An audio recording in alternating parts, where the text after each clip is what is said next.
null and void due to the coronavirus pandemic. But Town have rebuilt and are now the unbeaten league leaders of the Women's National League South, set to test themselves against the country's giants once more. Their priorities, of course, lie beyond today's game in their bid to secure automatic promotion to the Women's Championship come the end of this season. But they did reach the quarter-finals of this competition as recently as 3 years ago, and we know that the FA Cup always loves to produce an underdog story. Do they have enough to produce the ultimate upset against one of the title favourites this afternoon?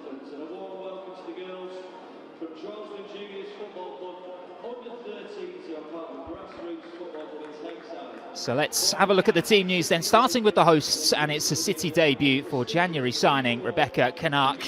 Academy graduates Gracie Pryor and Lily Murphy also get the nods, while there are rare starts for Laura Coombs and Chloe Kelly.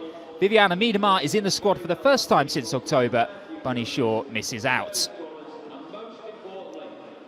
For Ipswich, Joe Sheehan's named his strongest side for this afternoon's clash. Natalia Negri saved 2 penalties in the second round win over #United, while Sophie Peskett have scored in every cup game so far. At 29, record goal scorer Natasha Thomas brings the average age of this starting 11 up to 23 years old. For many of her teammates, this is a first test against WSL opposition.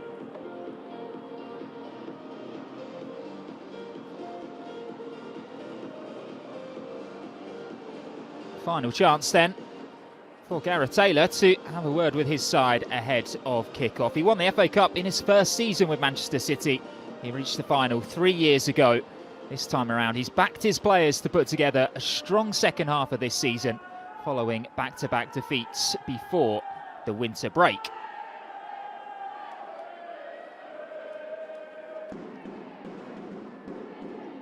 Jill Roord, latest to join the huddle, is captaining Manchester City this afternoon. She actually scored an FA Cup hat-trick against third-tier opposition for Arsenal against Gillingham back in 2021. Well, Joe Sheehan was in charge last time these two sides met, but he spent Christmas Eve, Christmas Day and Boxing Day studying Manchester City matches to ensure that Ipswich are ready to be much more competitive this time around. Wearing the armband for them is Maria Boswell. She is the captain and the leader here, despite being just 22 years old. She has led the third tier's stingiest defence. Just 5 goals they've conceded in the league this season.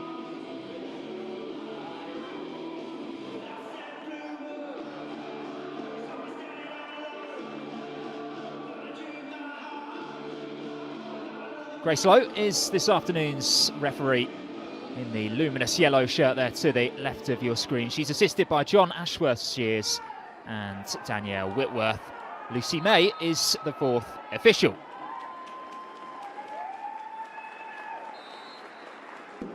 So the visitors then to get us underway in what is set to be a huge and memorable afternoon for all of these Ipswich Town players. The 4th round of the Adobe Women's FA Cup, and a place in the 5th round up for grabs.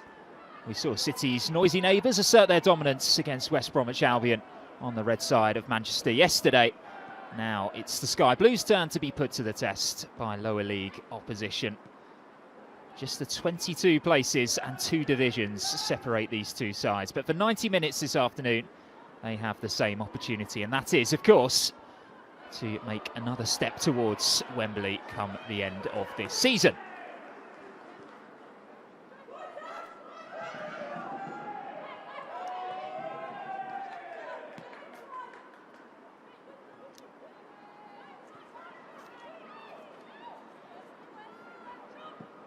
Harvey searching past to find Chloe Kelly, who has started just 1 WSL game all season, given the injuries to both Lauren Hemp and, of course, Bunny Shaw more recently.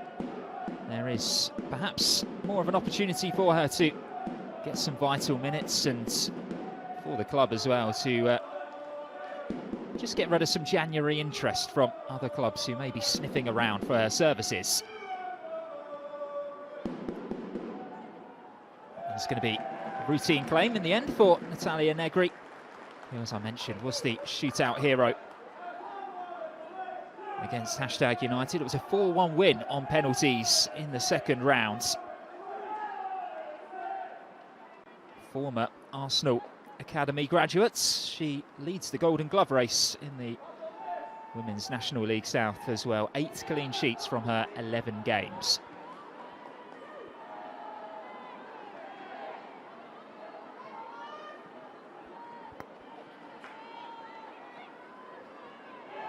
Keela Brown showing a bit too much of the ball there too. Ipswich's number 17, Sophie Pesquet, who we will be keeping a very close eye on this afternoon. She has been their clutch player this season. Last-minute equaliser against # in round 2 to take the game to penalties. And then the winner against Bournemouth in round 3 to set up this afternoon's tie.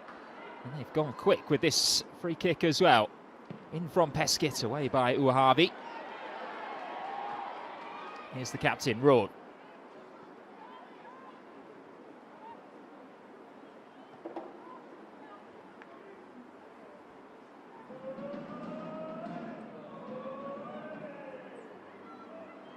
Rebecca Kennard getting her first few touches in City Sky Blue. She was, of course, the first signing of the January window. 1.5-year deal from Swedish champions Rosengard. And that one's put out of play by Leah Mitchell, who really is a success story of Ipswich's partnership with the Essex Regional Talent Centre. She broke through last season, signed pro in the summer, but now she's the first choice right back. Still just 19 years old, the number 6 for Ipswich. Kasparai, another player who has recently pledged their long-term future to their club.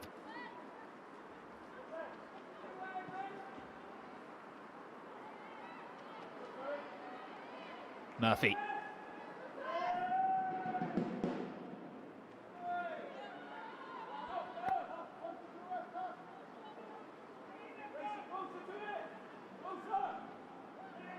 Now Raw.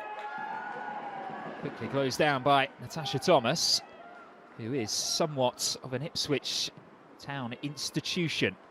Not only is she their record appearance maker with more than 220, she's also their record goal scorer. That is more than 150 goals since 2015, and actually more recently became Ipswich's first ever international player when she made her Jamaica debut against France back in October.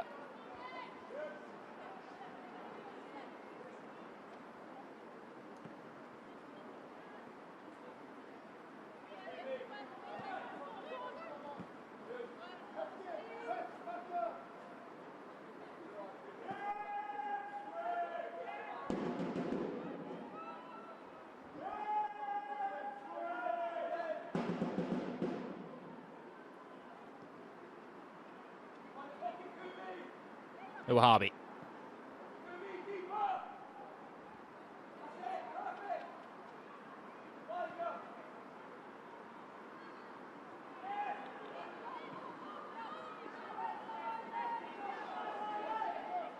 This is Gracie Pryor, who is using this as a big opportunity, perhaps, for more regular game time this competition.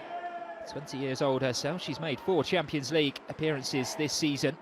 She also made her WSL debut against Crystal Palace before Christmas as well.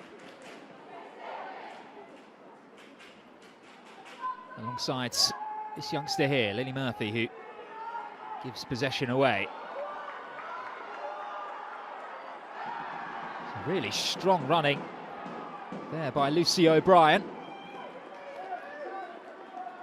Who is a product of the Ipswich Town Academy system. She's really found her feet this season, yet to score on this FA Cup run, but she does have 7 goals to her name already.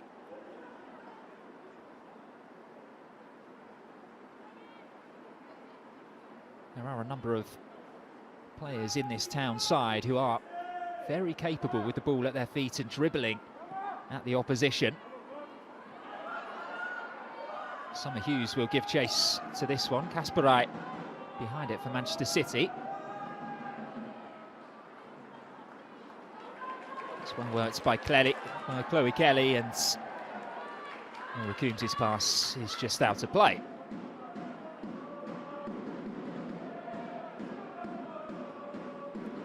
Manchester City midfielder actually scored the opener the last time that these two sides met, when it did finish 10-0 here to Manchester City. Pauline Bremer, Jess Park and Georgia Stanway all scored hat-tricks that afternoon as well.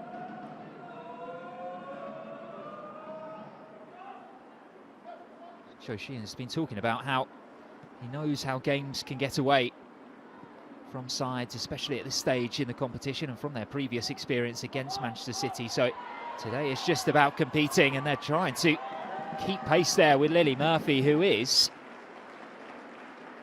absolutely rapid on the left-hand side. She represented England in the 100-metre sprint, and she really turned on the afterburners there. But it was very diligent tracking by Ipswich Town just to surrender a corner. Could have been much worse. Manchester City go short. Here's Fowler. Infield, Blankila Brown.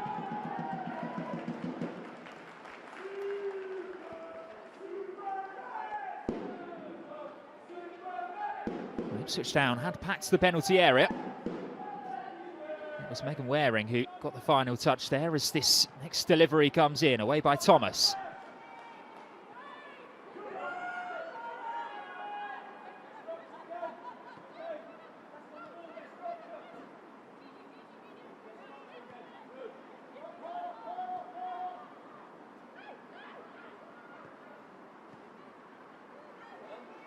Harvey.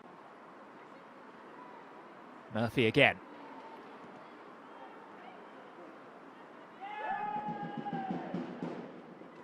There are 300 Ipswich Town fans who have made the journey today. I'm sure many more watching live on YouTube. So thank you for joining us, and just a reminder that we will be bringing you as much coverage of this competition with live streams on the YouTube channel throughout the course of this season, so please do subscribe. You'll be treated to full match highlights following full time as well.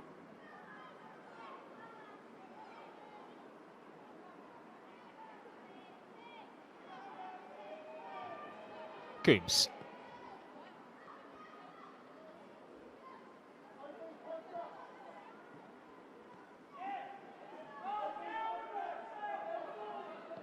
Canucks ball in towards Kelly, and Raw was up there as well, couldn't get to that one and gives away a free kick. Accused there of handling it then.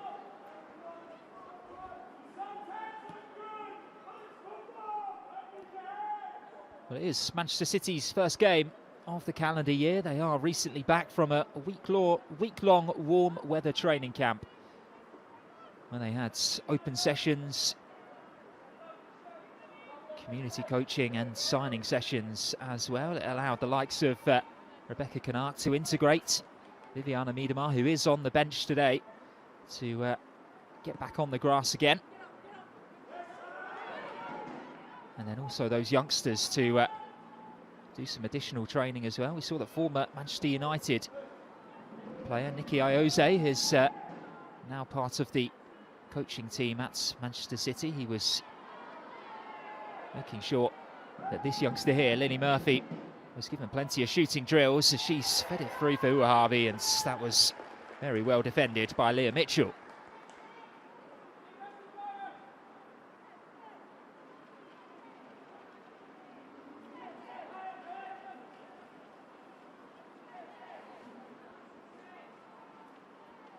Fowler again, taking responsibility from this set piece. Lofted high by the Australian. Canuck got underneath it, and it's off the top of the crossbar. Well, she was known for her goal scoring during her time in Sweden. She's got 12 league goals while she was out there last season. She got the final touch, just couldn't keep the looping effort down. Actually may have come off an Ipswich Town player in the end. Certainly what Grace Lowe says. So it will be another Manchester City corner. on this near side.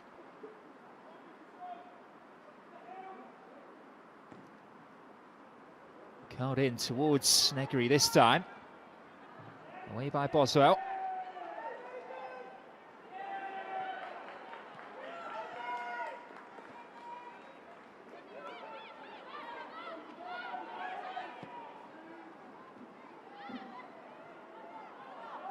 Collected this time by Robertson. Manchester City hunting in packs.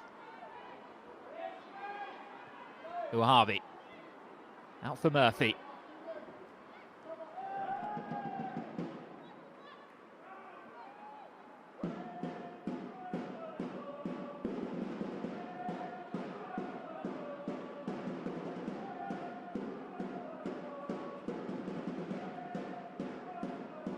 Ipswich didn't quite have the luxury of flying out for warm weather training, so the players did do some extra sessions over Christmas.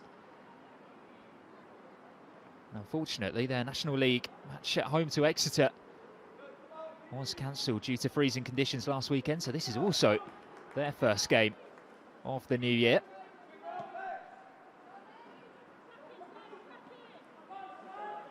Good running by Coombs.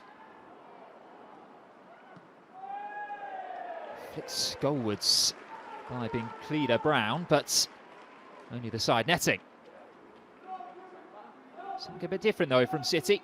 Midfield runners into the wide areas. Bincleda Brown just couldn't flick that one on target. It's always going to be slightly behind her.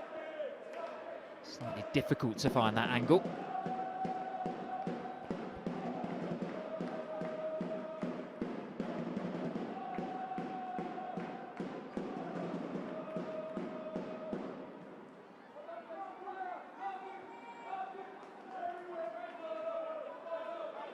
Kasparai.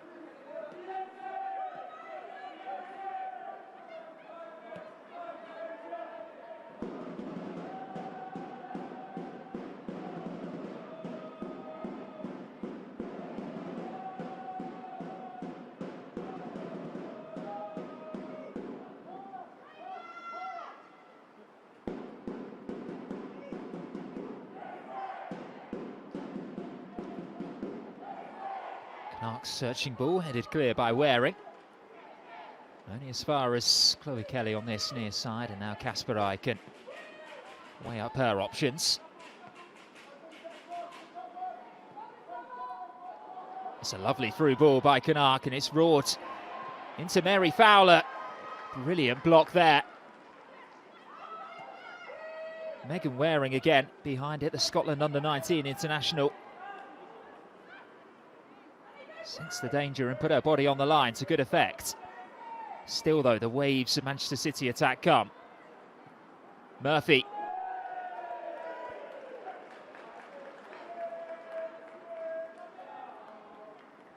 Well, 15 minutes gone. Natalia Negri has not been made to work too hard. Manchester City have had a deflected header come off the top of the crossbar.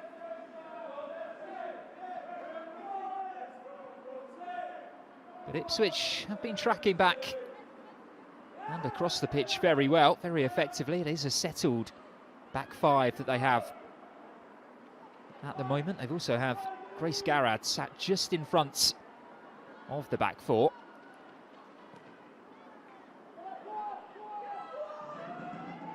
It's a system that they are very, very familiar with.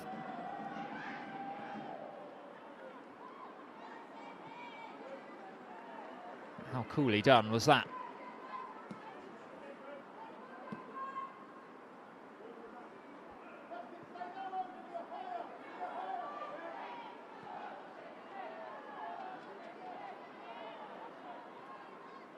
Out for Murphy. Trying to show her explosive pace on the left-hand side, but Boswell was equal to it.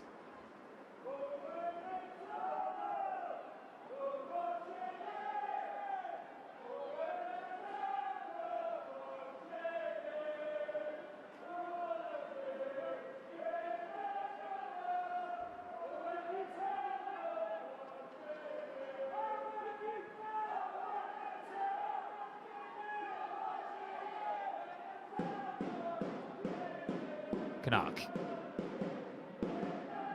Murphy. Very quickly closed down by Sophie Peskett, but she managed to fashion it across the face of goal. Peskett will clear under pressure.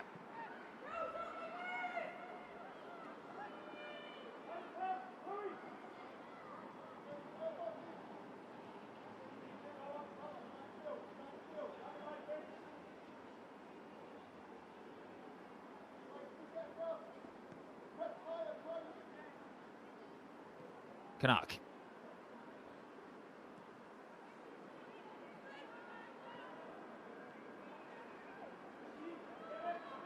It's a neat turn by Jill Rood. Murphy strayed into an offside position.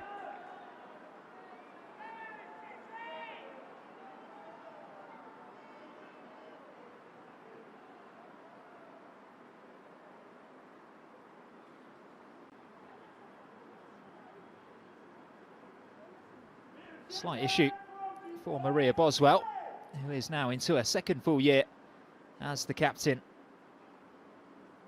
of Ipswich Town. Has been at the club since 2019.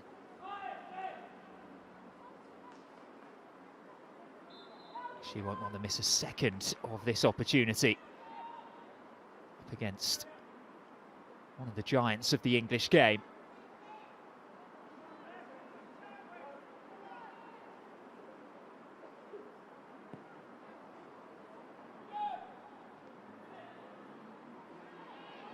On back by Pinkila Brown. His only FA Cup goal of her career did come in this round 2 seasons ago. For Aston Villa, it was an 11-0 victory against AFC Fylde.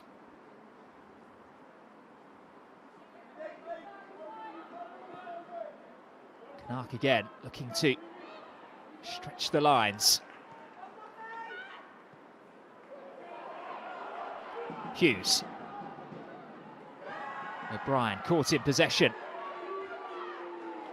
Maybe now Ipswich may be pulled out of position. It's Rood at the strike and it's found its way all the way through. Natalia Negri dived to her right, but she couldn't stop the strike. Rood picked her spots and let fly. Negri got a hand to it, but the captain's shot had too much power on it. And Manchester City do break the deadlock. It's taken them just under 20 minutes to do so, but the favourites go a goal ahead.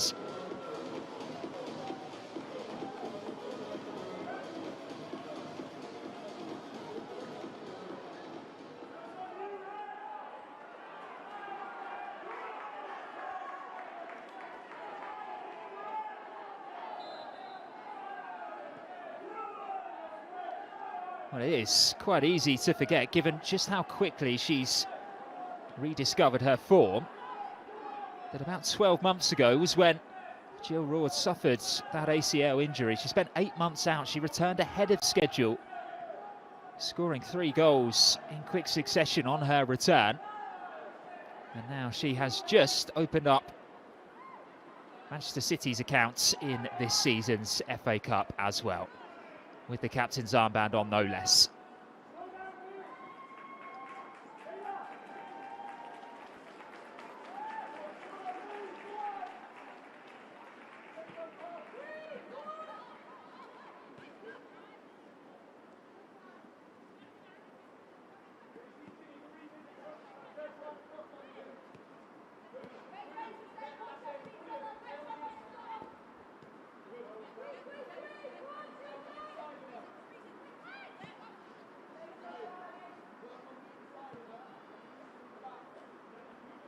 Is Canuck. Manchester City, of course, in the second half of this season are still competing on 4 fronts, so there is the opportunity to strengthen. Canuck, the first arrival of this window, but Charlotte O'Neill, the managing director of the club since 2023, has already said that they have at least one more transfer done, and then other deals that they are working on as well. Exciting times for City as Rood bursts forward into the box again. Very well defended by Leah Mitchell again.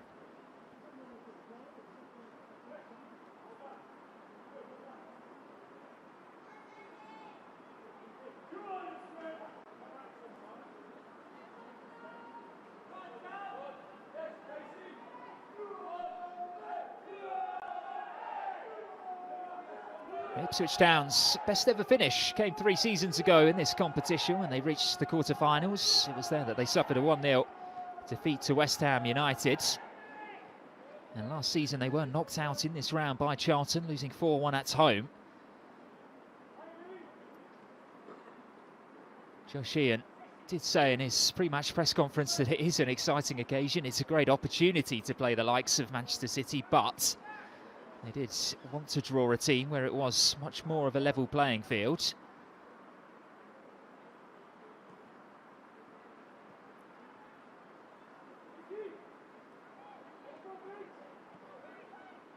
Just the 1 goal in it so far, though, as we get past the midway point of this first half.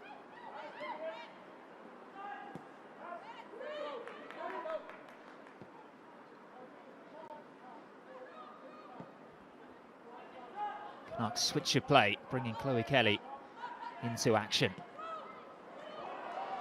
Fowler.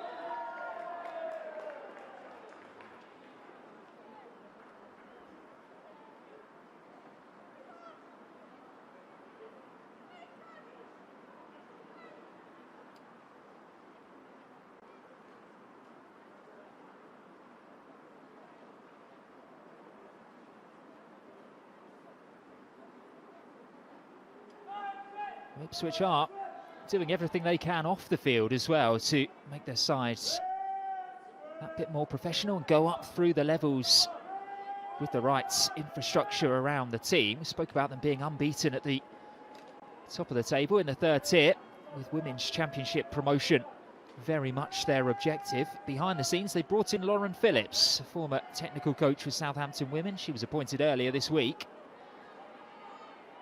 She's already worked with a number of the players in the team, and she played a crucial role with Southampton, helping them achieve championship promotion, and also with their transition to being a full-time football team as well.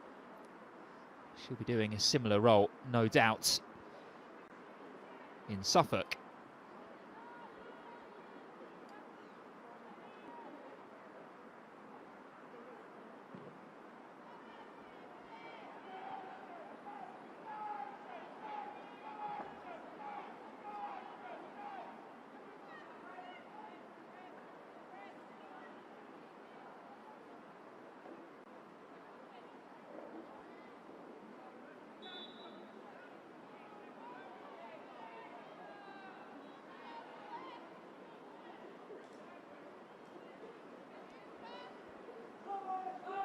This doesn't look good for Natalia Negri.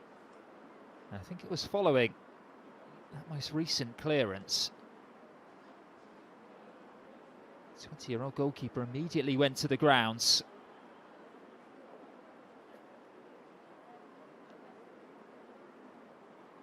It's always a concerning sight when your goalkeeper, under no pressure at all, is unable to continue. We'll keep an eye on that one. For now, though, the outfield players just getting their instructions from the respective coaches, Gareth Taylor and Joe Sheehan as well.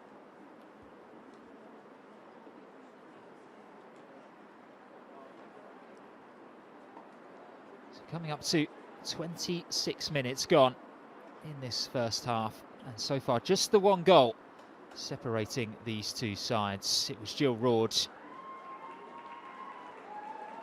who did break the deadlock in the 20th minute. Her 4th goal of the season. Nothing that Negri could do about it, but the good news is she's back on her feet now, the goalkeeper. It is an incredibly cold afternoon in Manchester, as it has been throughout the week. If you're not in the UK, there has been a cold snap across the whole country. A number of games being postponed Ipswich have certainly felt the effects of that. Sunday's game against Exeter called off due to freezing conditions and heavy rainfall, and then the previous round's fixture against Bournemouth was also postponed by a week prior to Christmas due to heavy rainfall as well. We do have state-of-the-art facilities here at the Joy Stadium, which does mean that the pitch is in great condition. We are still in the minuses in terms of temperature.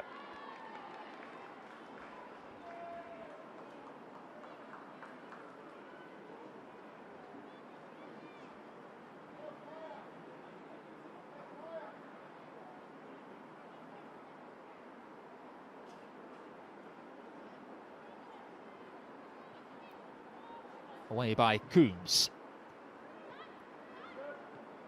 And for the second time, here's Murphy, switching flanks with Kelly.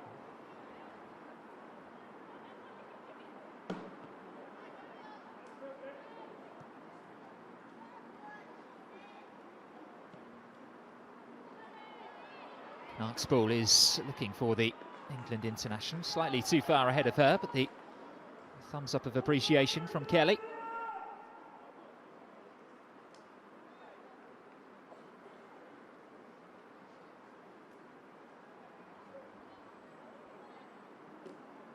Hughes battling with Roord.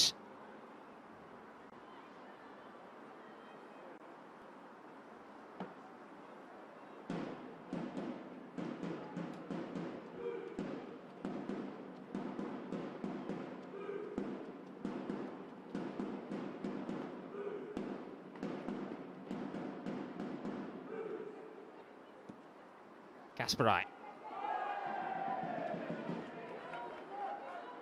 Murphy slipped under pressure. She actually scored her first senior goal here last time out against St Polton.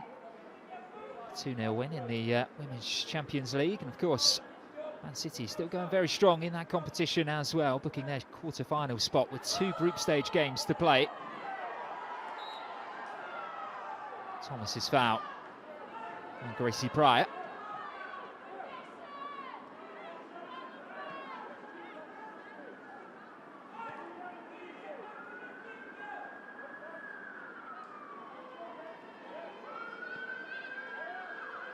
Keela Brown. Murphy, one-on-one with Maisie Barker for the first time. And gets around her too. Not only as far as Coombs. Ipswich back in their numbers.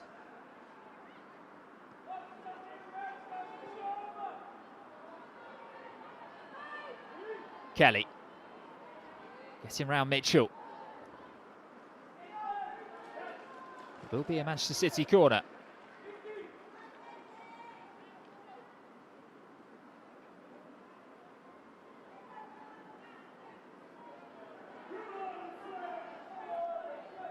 It's a common theme from these corners. Mary Fowler standing over them. This time she goes short to Coombs and then back to Fowler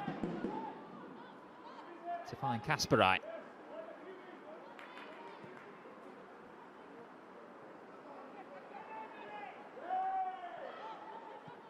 Away by Thomas. There's a slight glimmer of hope there for Lucy O'Brien, who was giving chase up against Kasperai. At the moment, that is all that Ipswich have been reduced to. City dominating possession, much as we would have expected.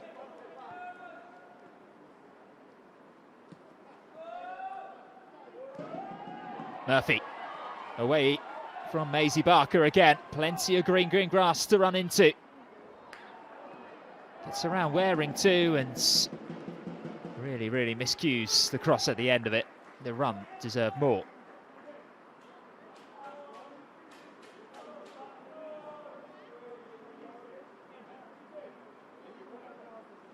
See Roord at the far post there asking for the pullback rather than a more of a lofted cross, which is what Lily Murphy went for in the end.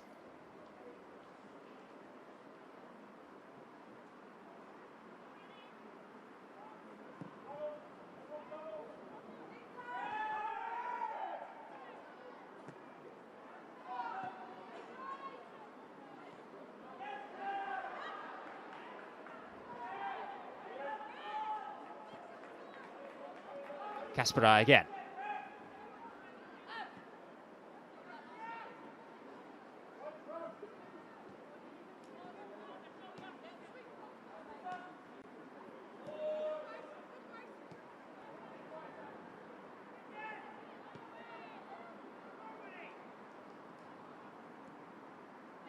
Touched inside by Rourke. On back by O'Brien. And cleared by Boswell. Nobody home though for Ipswich Town, so just get back into their defensive structure once more and try to weather the storm as Rourke bursts forward. She held her run. Boswell's quick, and Waring had the awareness for Negri to come and collect.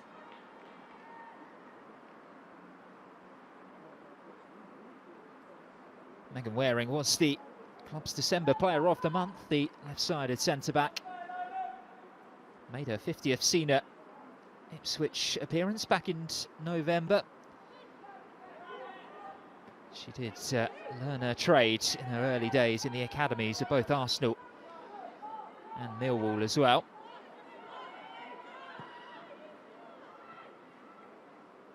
Clearance lacking direction. It's been a common trend for Ipswich that when they do get on the ball, don't seem to retain their composure. Manchester City certainly benefiting from that.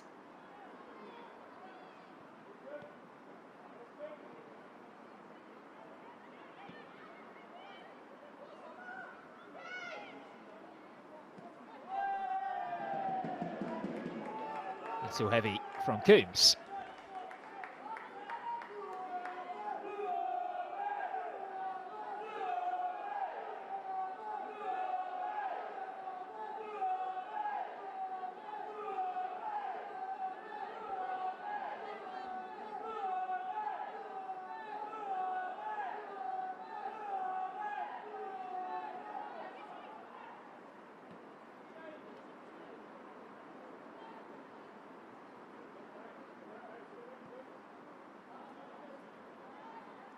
Harvey.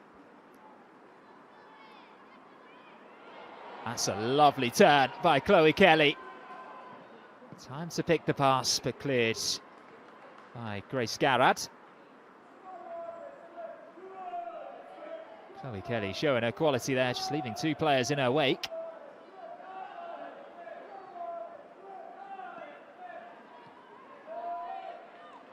Two clearances though from Boswell.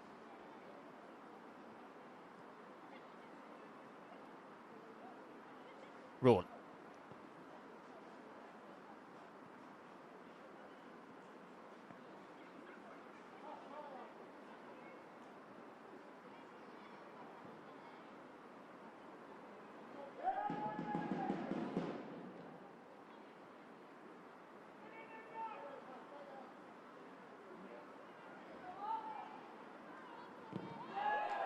Kelly's cross was charged out. Sophie Peskett getting herself right behind it. She's not had anywhere near enough of the ball, the Ipswich creator-in-chief. She is doing her defensive work, just like the rest of her team.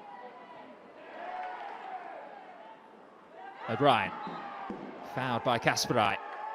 And that will relieve a little bit of the strain on the Ipswich back line, who, as you can tell there, have had to do a lot of running in this first half, and will now just be able to get their breath back. They've done well though. They have reduced Manchester City to half chances at best. Goal aside, they have still looked very compact defensively.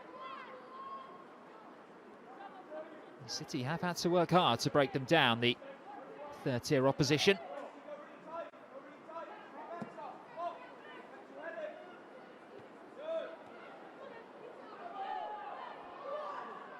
Here comes Robertson. Every time Ipswich seem to emerge with possession in midfield, they're very quickly outnumbered. Gareth Taylor's got his team pressing in numbers.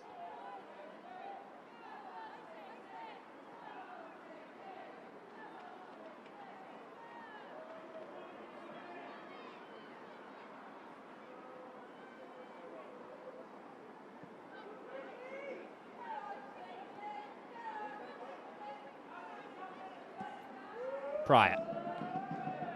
So good friends. Murphy on the right-hand side.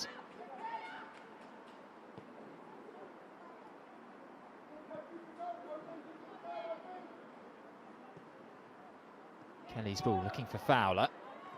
Well read by Boswell, and Hughes won't be able to get on the end of that one. So now back in Manchester City spell.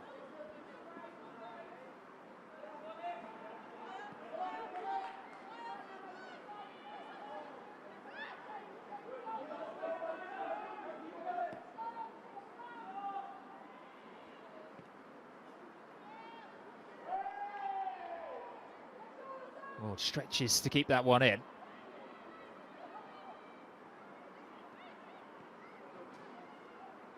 Gnark.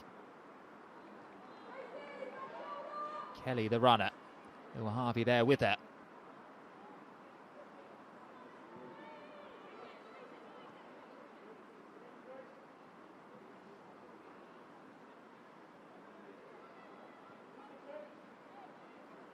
And Keeler Brown.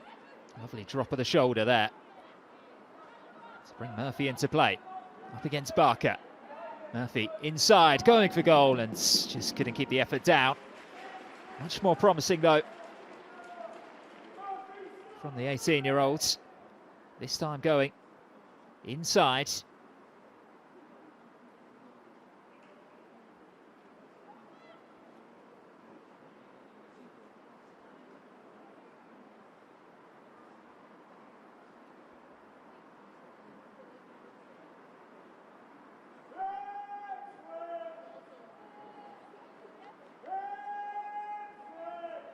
As mentioned, it is the first game of the calendar year for both of these sides. For Manchester City, their 2024 included 29 victories of their 36 games across all competitions.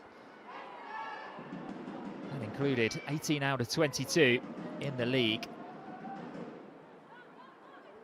They only actually drew once across the whole campaign, so 6 of those were defeats. But not many of them coming after the turn of the year. They were strong finishers last season, just as we expect them to be this time around. They actually set a new league record for 14 consecutive wins in the competition.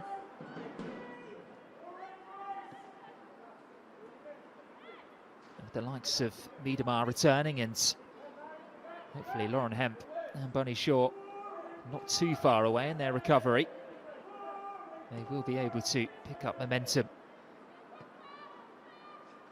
across all fronts.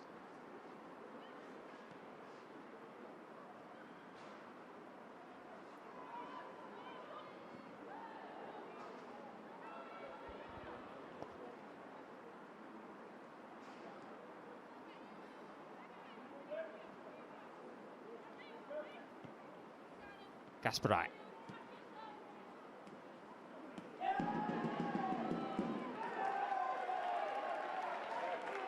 Barker has had a pretty tough afternoon since Lily Murphy has switched flanks to go one-on-one against her. She responded well there.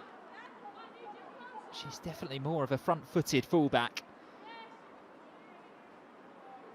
22 years old, she is one of the more experienced players in the Ipswich squad. She actually made her professional debut against Manchester City in the WSL with West Ham United a few seasons back.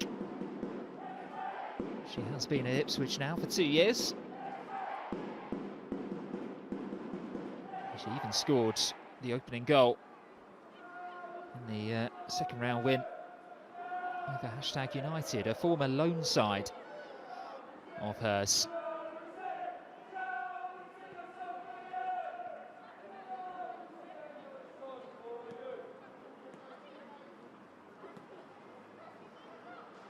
Murphy.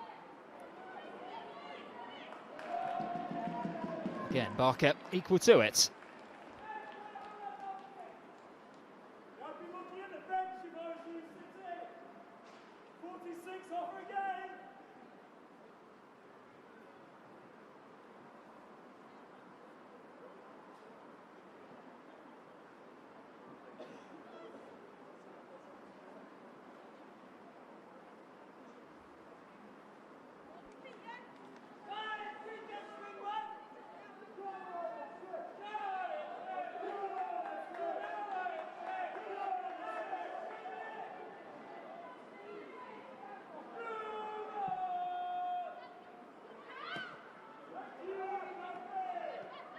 Fowler gives it to Thomas.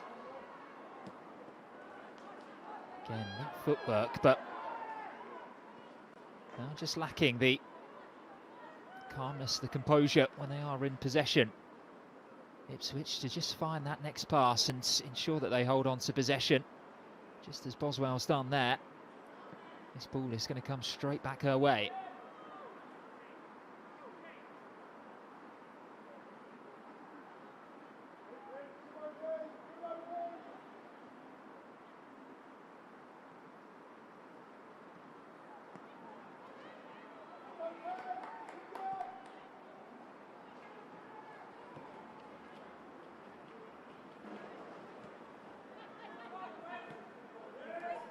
Just to give you an idea of the mismatch on paper, Natasha Thomas, the number 7 for Ipswich Town, is the only senior international in their side.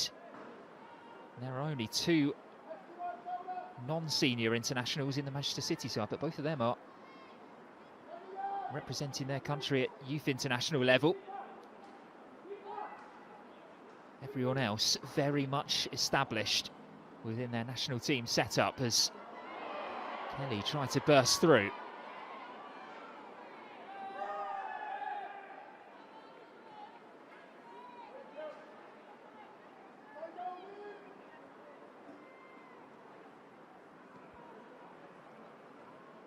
Uahavi. Now Kelly, marked very closely by Sophie Peskett, who did say Chloe Kelly is an idol of hers. Uahavi, crossing opportunity and just about dealt with by Ipswich. Peskett loses out to Kelly, only at the expense of a goal kick. The fourth official has indicated that there will be a minimum of 2 minutes of time added on. A minimum of 2 minutes.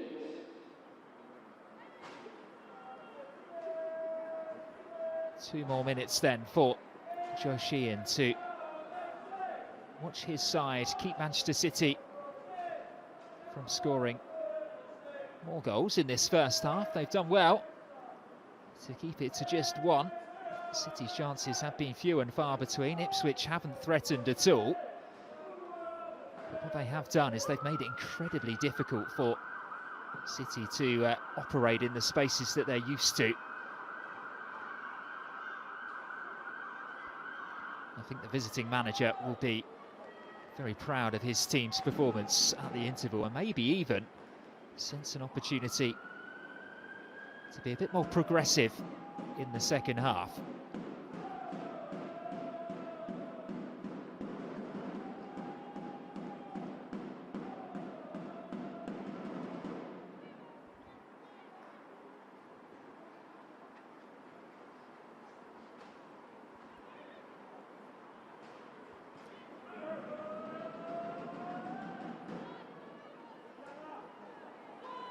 Kasperite, it's their time for one final Manchester City attack in this first period.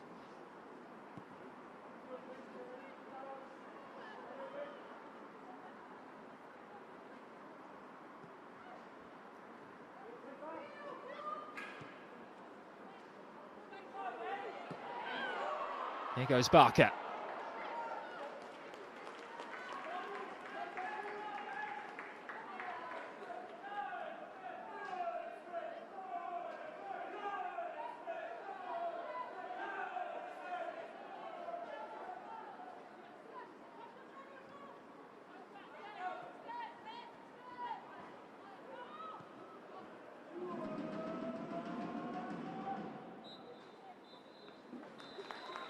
Well, it has been a first half that Manchester City have dominated possession-wise. They have had lion's share of the ball, but so far it is just the one goal scored by Jill Roord that separates these two sides at the interval. Let's take a look back at those key moments. The City have had a fair share of corners, and this one proved to be very nearly quite costly for Ipswich. Rebecca Gnark's effort deflecting off the frame of the goal before Keela Brown fired into the side netting. And then Jill Roord popped up in a bit of space and thought, why not? And she was right to do so. Just squirmed in beyond the desperate reach of Natalia Negri. Eddie Murphy then ducked in field and sent this shot over the crossbar. But like I said, chances few and far between for the hosts, who so far are just about edging this one against Ipswich Town on paper. Although the visitors are yet to really threaten the Manchester City goal. Half-time here at Joy Stadium is Manchester City 1, Ipswich Town 0.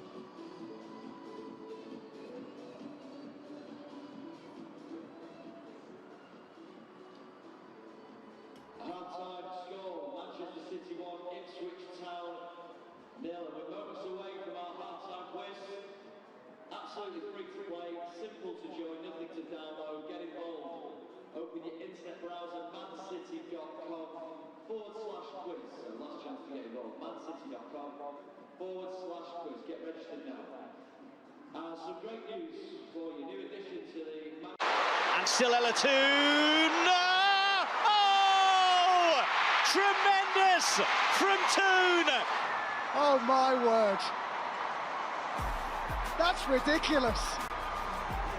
Drilled back in, and what a goal! Oh, that's a great strike by Jane Ludlow. Arsenal free kick.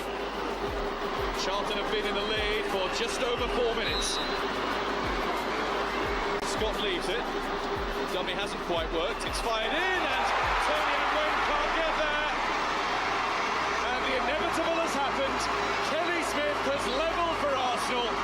It was precise. And it was in one place, but Tony and Wayne couldn't get to.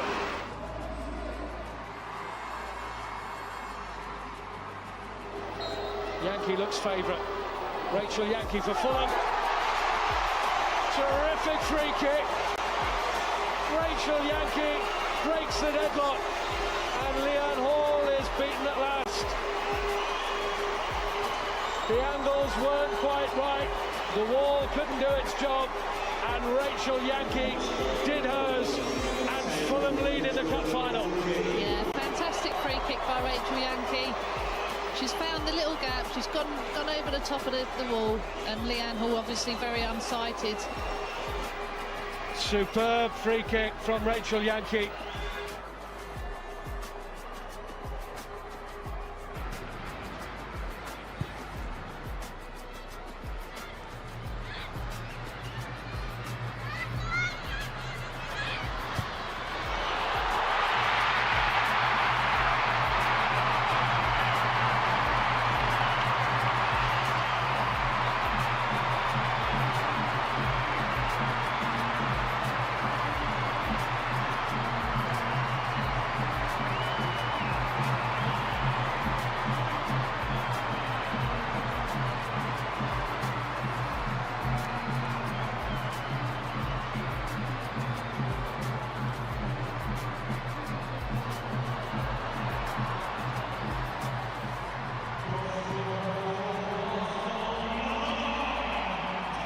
Ellie Roebuck gets the ball. You can see how Chelsea players are tight. Their Manchester City players don't want easy possession, but good turn from Bunny Shaw. First time she's done that, away from Nowen. That's a really good pass as well.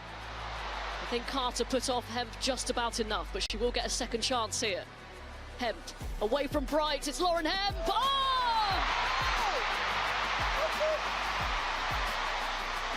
Lauren Hemp! Puts City back on level terms. And that is exactly how she can punish you. 6 goals in 6 games for City's superstar. And what a finish this was. On her left foot, preferred, cuts in on her right foot and just arcs it around the goalkeeper. And Katrin Berger gets herself a little yard away from Millie Bright, and the trajectory of this, just look at it from behind the goal. Beautiful going away from Ann-Katrin Berger. Probably the power on it deceives Berger in the goal. Doesn't have time to set off, doesn't have time to take off, but allows her inside. And when you see that side netting ripple, you know that it's been an exceptional finish. Lovely touch from Helen Lander, away from Bassett. Is this Chelsea's moment? It is! Chelsea land the first blow. It's Helen Lander.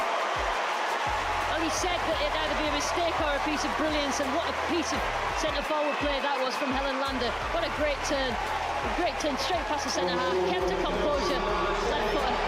That's a brilliant finish, and you know, well deserved for her. She's worked really, really hard and shown that quality. You know, you're there one-on-one in an FA Cup final.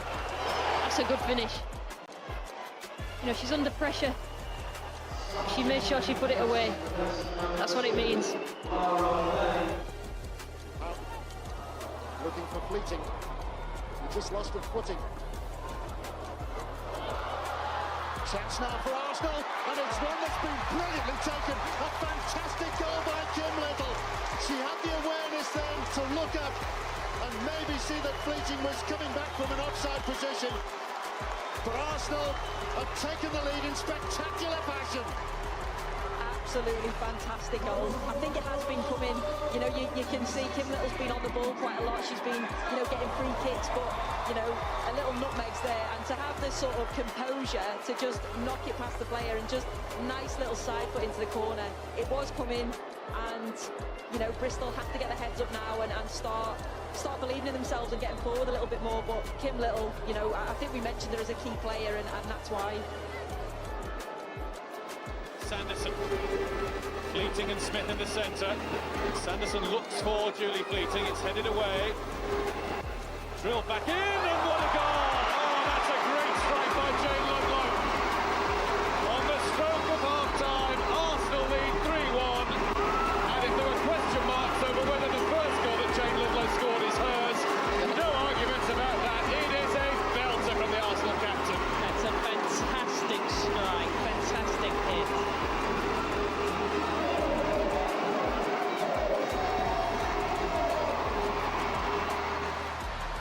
Given away, and Cuthbert can progress towards goal. Now Wrighton. Intelligent movement from England. It's Cuthbert! Oh, that is sensational!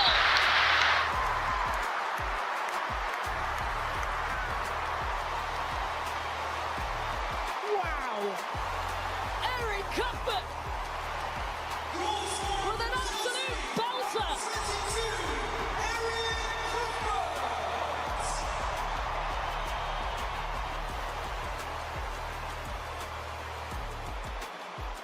Chelsea back in front, and in some style. Now this is befitting of an FA Cup final in front of that sea of Chelsea fans. Good square back, good layoff for Erin Cuthbert. Can't quite get it out of her feet, but the power she gets from such little backlift. You just see the layoff there. Oh, top corner, just the underside of the bar, and nothing. Ellie Roebuck getting her feet across, top hand, everything she could try and do to get there. That was unstoppable. You can see here the lovely camera angle. It goes straight down the throat of it. And what a finish for Erin Cuthbert. She's covered every blade of grass today for Chelsea on this pitch. Three, four. Trying to contain herself. Archer run to stay on sides. She's very much on sides. Oh my word. That's ridiculous. 3-0 Chelsea. And that is a finish out of this world. Such composure, such finesse. Wonderful from Sam Kerr. Wow, this is absolute world class. Terrific run. She just kept herself on side, I think. and then she had a long time, and when strikers have a long time to think about it, but perfect execution of the lob. And she's had a good game. And Zinsberg has had a brilliant game as well in goal. She's let 3 in, but she's kept a lot out. But that is just world class from Sam Kerr. Nelson into Ella Toon. Room to work with here for Ella Toon. And still Ella Toon. Oh! Tremendous from Toon to give Manchester United the lead in the cup final with a cracker. A goal fit for any major final, and it gives Mark Skinner's side the lead on the stroke of half-time. That is simply tremendous from Toon, and it's Manchester United 1, Tottenham Hotspur 0. Yeah, just seeing a glimpse of her face there, she still looks frustrated about that from that one 7 minutes ago or whatever it was, that she didn't get her shot away. And it comes from a giveaway, and United are just so fast to transition. You see the ball here, Zellum calms it down, finds that ball that releases play, and you know, Toon receives the ball not far inside well, I think it's just inside the Spurs half. No one's there to close her down. Spurs are too expansive. Sumanen slides in. Wow. The ball's outside the width of the goal until it just curls back round at the last second. That is exceptional. I think a goal like that is one that you absolutely want to score in an FA Cup final, that's for sure. And that's a magnificent finish, and it's a reflection of the quality that someone like Ella Toon really has. So let's go down to the leaderboard. Let's see all the prizes. Mini drum roll. Third place, all 5 correct. Bex H in the East Stand. Second place, all 5 correct again. Well done, Emma Chance, slightly quicker. And fastest fingers. And all 5 correct. First place today, Joseph in the West Stand. So congratulations, Joseph. You've won the Sign Jeff Park shirts. Evan Chaz, you have to share a city scarf, wrap it around both your necks. And well done to everyone else in our top 10. You all won 2 Autograph Alley wristbands after today's game. So please head to Autograph Alley if your name is shown on the screen and you're in the top 10. That's behind the West Stand. And make sure you fill out your details on your phone to be added to the list. Thank you for taking part, Rob. Well done. And the second half will start very shortly, so do not go anywhere.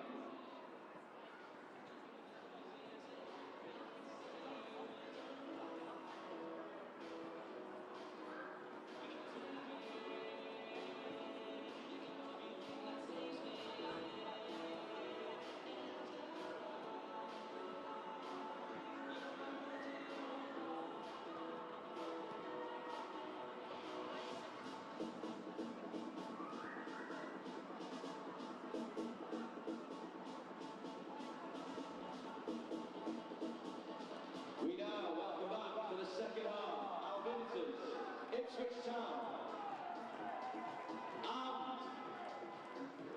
And ready for the second half. The Blues of Manchester City.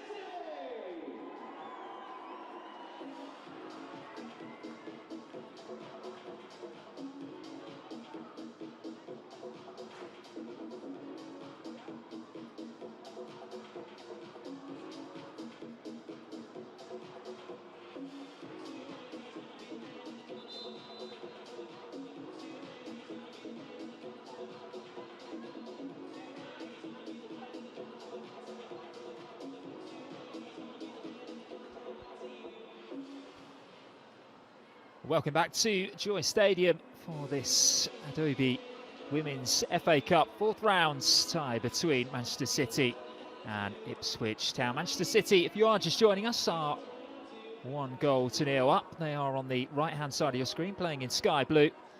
And then the visitors on the left in their change strip. They have been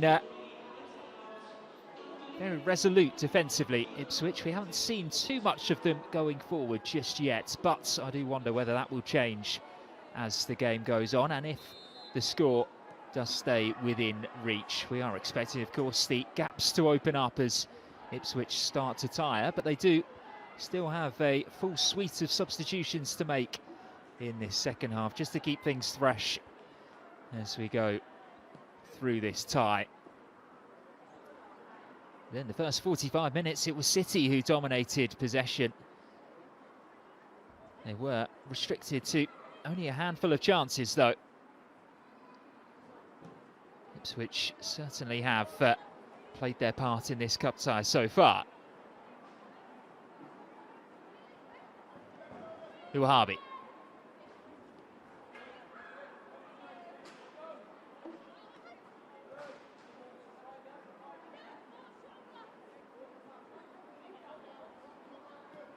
Canuck. The goal scorer, Jill Roord, wearing the captain's armband for City this afternoon.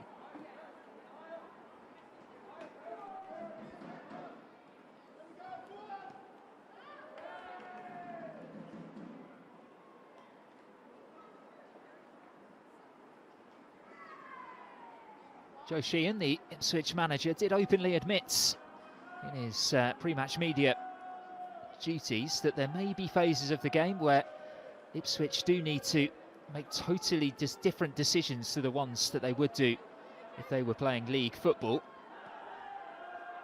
Like that one there from Natasha Thomas, just trying to poke one over the top rather than keep the ball on the deck.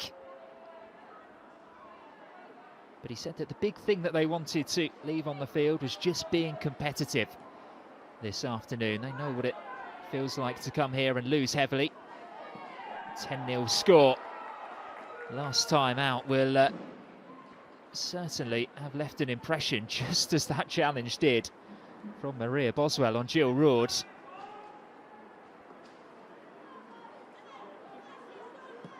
Perfectly fair though.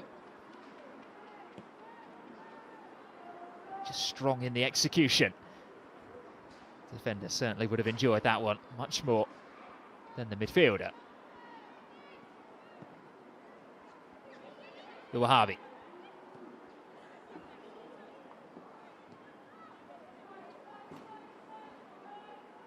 Now Fowler. Her delivery is a good one towards that far post, and it just ran away from Laura Coombs right at the last second. Manchester City have been watering the pitch. Of course, it has been frosty here in Manchester as well, so the ball just skipping up off the turf at the crucial moment away from the English midfielder.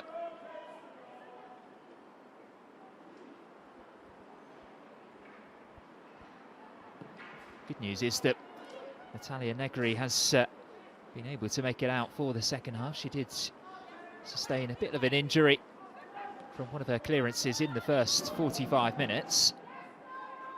Seems to be moving okay again now, though, the Ipswich Town goalkeeper. She may be a bit busier in this second half. Good work by Kelly. Keela Brown held off by O'Brien, but does eventually emerge with possession. Kasparai for Murphy! Negri did get the final touch. It's a good stop by the goalkeeper. Knew exactly what she wanted to try, and it was just flicked wide of the bottom corner by the 20-year-old stopper. That goes down as a very good save.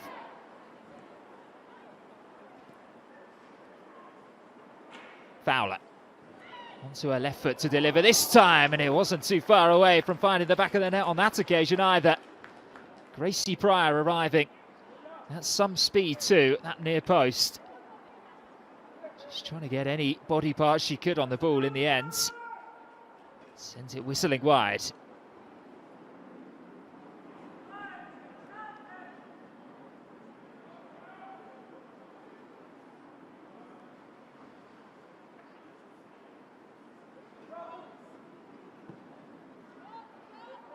Man City have certainly come out of the gates for their second period.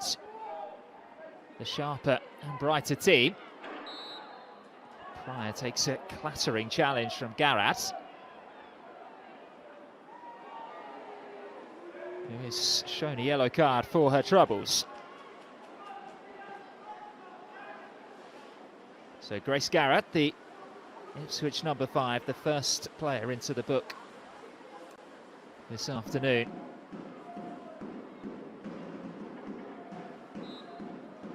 Even though Ipswich have defended very resolutely, they haven't actually committed too many fouls. It's been above board from the visiting side. Most recent challenge, the clear outlier.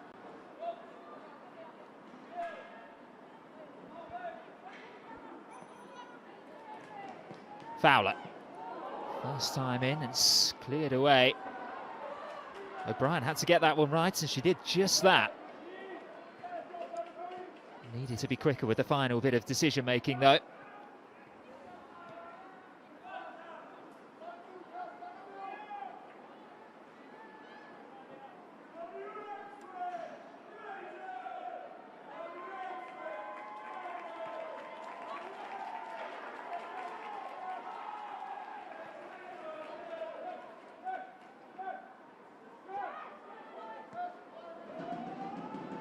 Kasparai. Sophie Peskett doing all of the pressing by herself, the Ipswich number 17.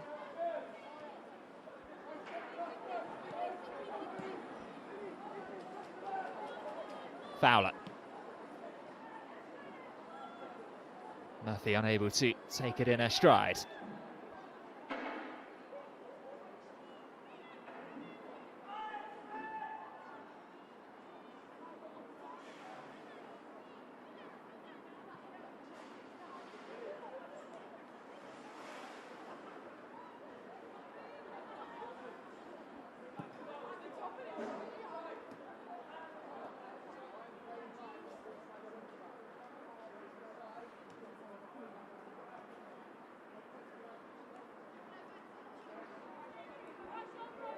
City are the 3-time winners of this competition since the 2016 season, when they lifted it for the first time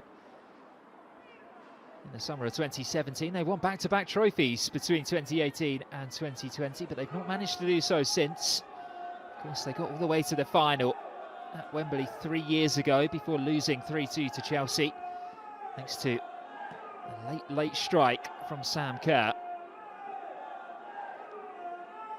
And they have actually been knocked out in back-to-back quarter-finals in the past 2 seasons.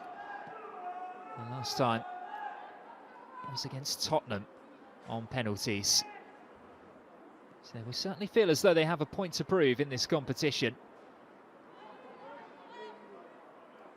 given how convincingly Manchester United got off to their FA Cup campaign yesterday against West Bromwich Albion. I think City would have probably wanted to lay down a similar marker this afternoon, but it's not all gone their way. Ipswich have made it tough for them.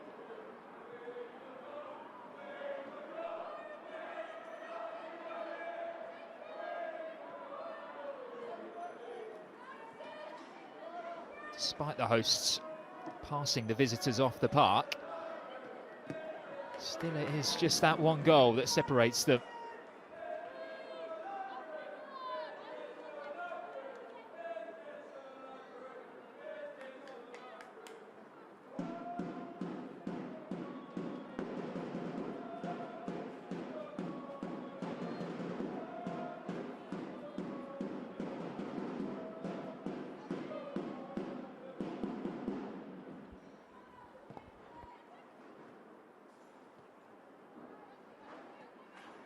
Here's Pryor.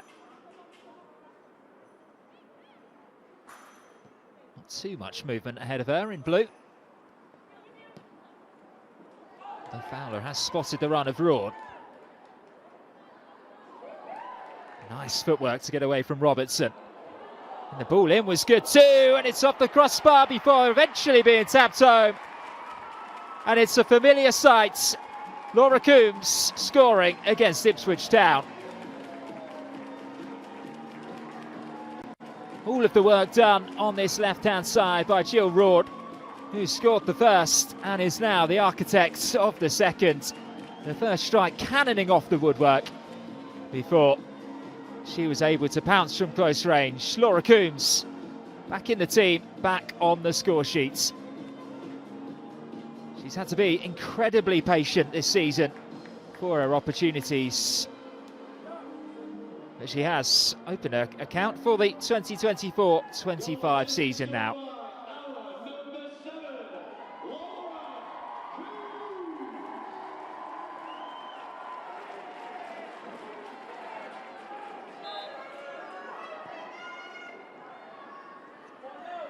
So City then double their advantage, much more of a cushion now. And for Ipswich, who haven't really created any chances this afternoon. That slither of hope that they may have had of reaching the next round of the competition is getting thinner and thinner. If they are to make some sort of response, the Joe Sheehan side need to do it sooner rather than later. They also need to be careful that this game doesn't get too far away from them. Saw yesterday with Manchester United, most of the damage was done in the final 15 minutes. A handful of goals scored against the Baggies.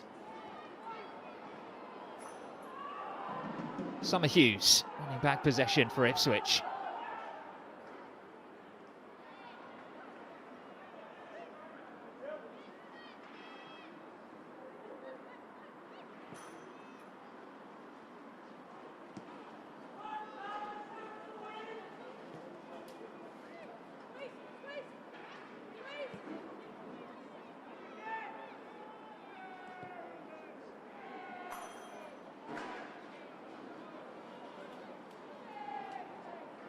Kelly.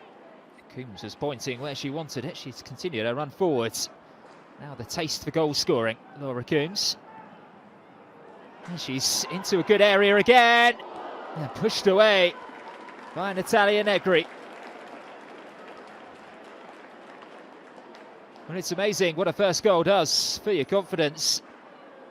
She only had one thing on her mind.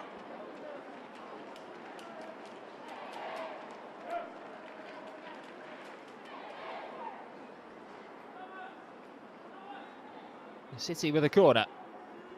Fowler goes short once more.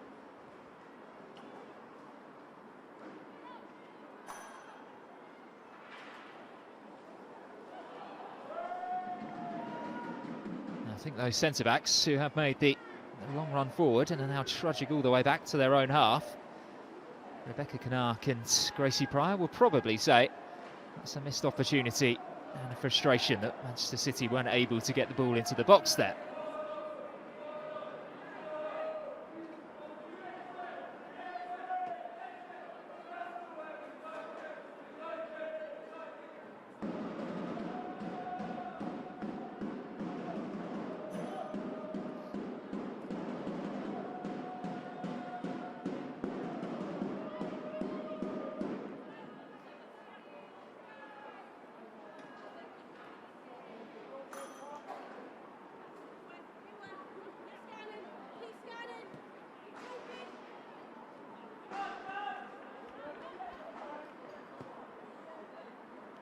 Kasparai.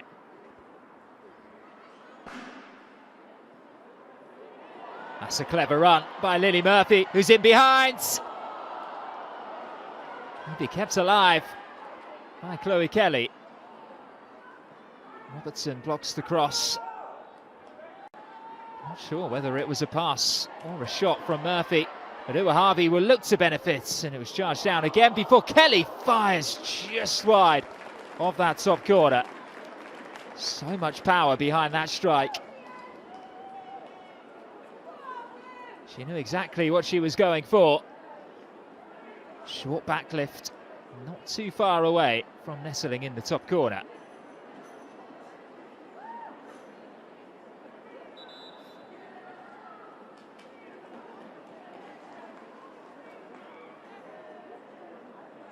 So 3 changes for for Gareth Taylor.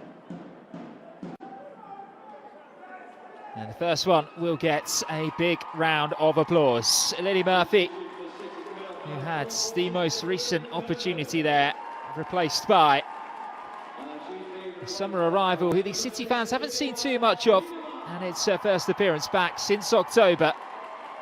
Viviana Miedema.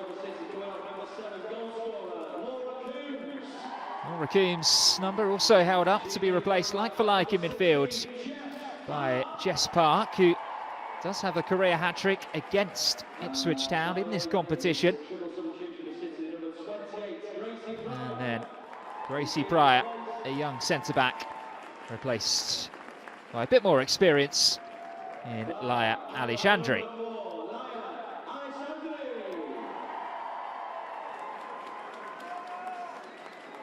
And in response, Joe Sheehan will make one change. And it's Lucy O'Brien who has certainly put in the hard yards this afternoon to be replaced by a bit more of the goal-scoring threat in the form of Ella Rutherford, who really is lethal from outside of the area. She actually scored on her Ipswich Town debut against Exeter at St James's Park earlier this season following a summer arrival. She was previously at Charlton. She spent 8 years as a senior pro. This is her 6th different club, but she is settling in quite nicely now. 5 goals to her name this season already, Ella Rutherford. Her task is to try to get Ipswich on the scoreboard. Fowler. Roard.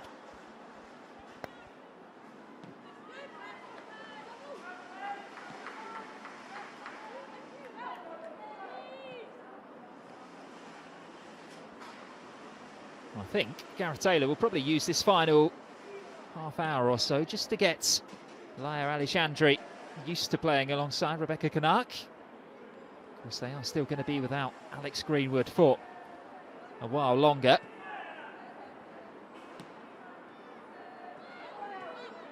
We are seeing a blossoming defensive partnership towards the end of this afternoon's tie.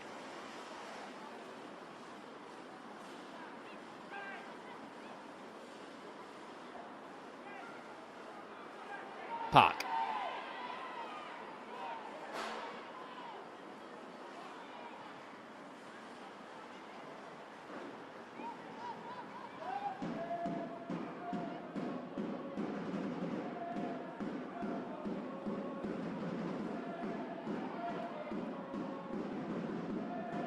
Fowler beaten to it by Leah Mitchell.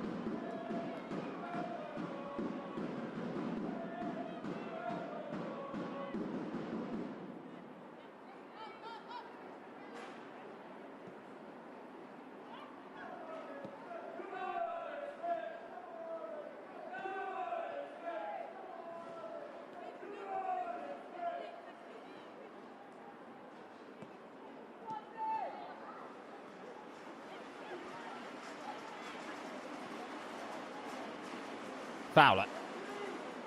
Space to look up. And aside another corner.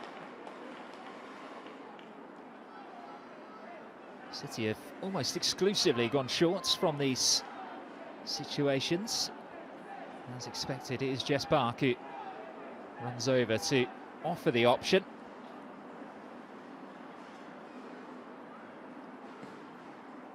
Much more conventional though this time from Fowler. It was Canuck who was climbing and it was cleared from just under her own crossbar by Megan Waring.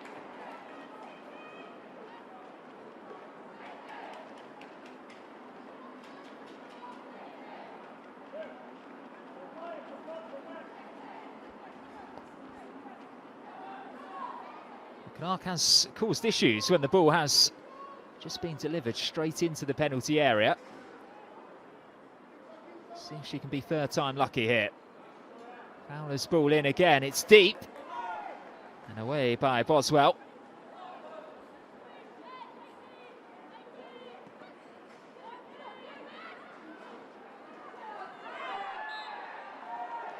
Kelly's foul.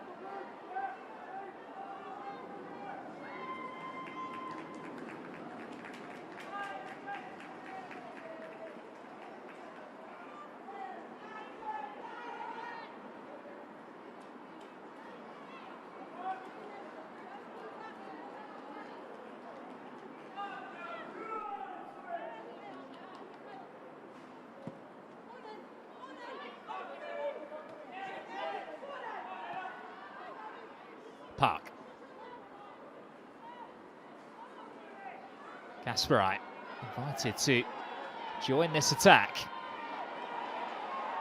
Fowler was surely brought down. It will be a Manchester City free kick. Maisie Barker tripping the Australian.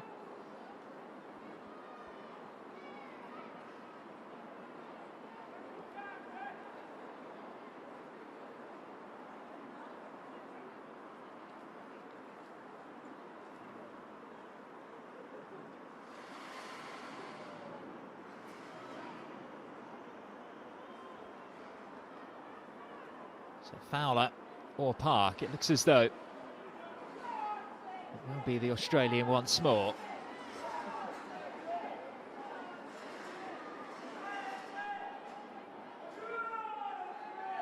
On her favoured left foot. 4 goals this season for Fowler. Much more of an angled delivery this time. Miedemar's up there, as is Kelly, and it was charged down by Garrad. Fowler keeps things alive. Ward on the volley, there's Miedemar. Still City try to take advantage of this situation, and eventually Ipswich are relieved with a free kick.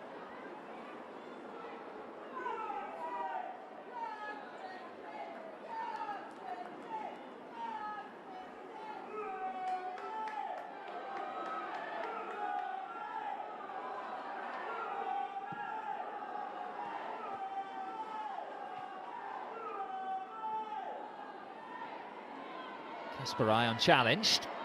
Summer Hughes is a long way away from where Garrad thought she was. Fowler's ball in, over the head of Miedemar.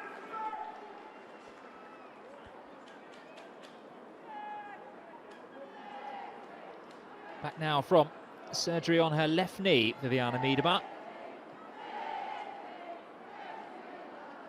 The all-time record goal scorer in the WSL, of course, but has never won this competition. She was a 2-time runner-up with Arsenal.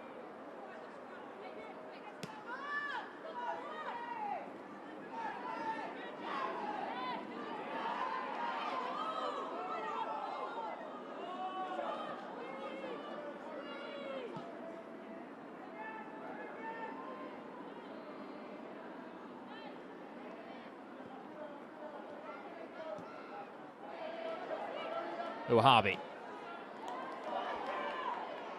Robertson gets there first. It's a nice take by Pesquet. He was going to be asking a lot of Rutherford on this near side with that pass.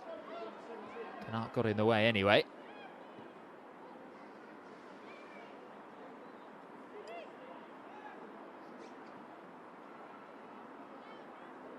Manchester City have got a double header against Manchester United coming up next. Manchester derby at Etihad Stadium next Sunday. 6:45 kickoff. The first time this season that the two Manchester clubs go head-to-head.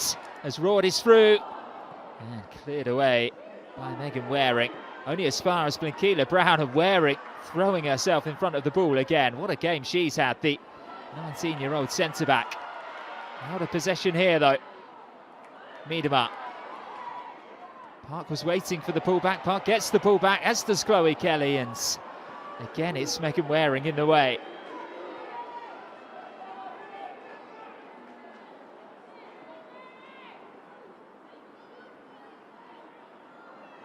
Fowler. Waring's header.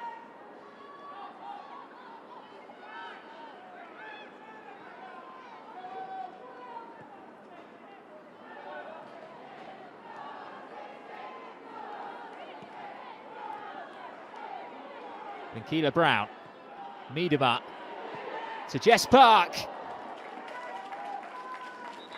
Well, the build-up play was slick by Manchester City.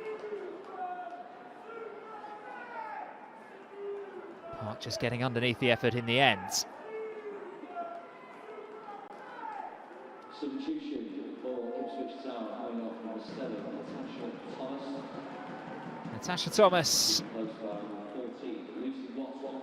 is off now. The Ipswich Town legend replaced by their newest recruit, Lucy Watson, on loan from Chelsea. Only joined the club on Friday. It's her second loan spell of the season. The 21-year-old, she made just 2 League Cup appearances for Southampton before Christmas. She hasn't had too much luck on loan, very much mixed success. She did her ACL on loan with Charlton during the 2022-23 season. Last season was certainly much better for her, helping Crystal Palace achieve promotion to the WSL.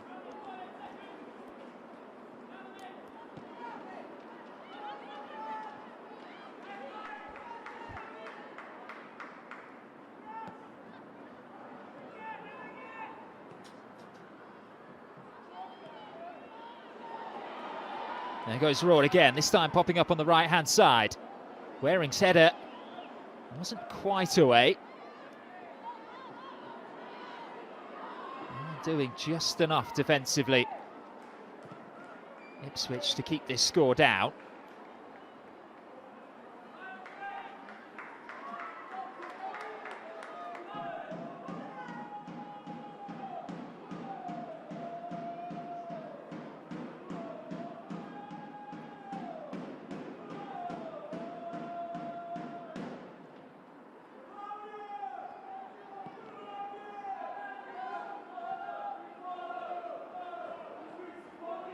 The travelling Ipswich fans doing everything they can to lift their team for this final 20 minutes.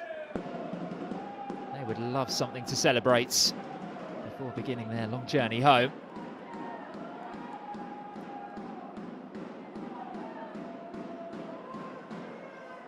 Nicely done by Roar. The ball does stay in play. Kelly.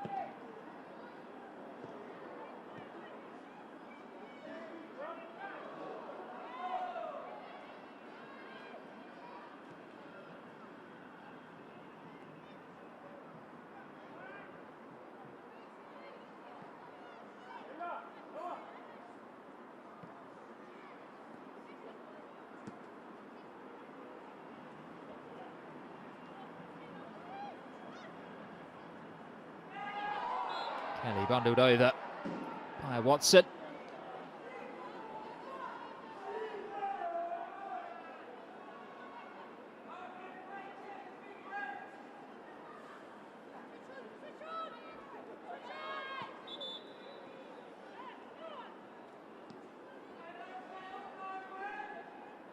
Grace Lowe wasn't quite ready for the free kick to be taken. Not once, but twice.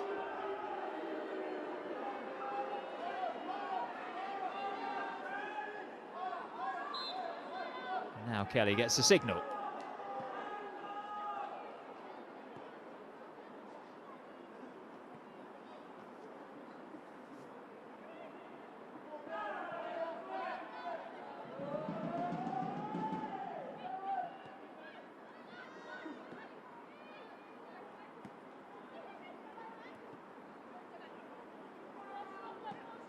Rorts combining with Kelly, and Mitchell stayed with her.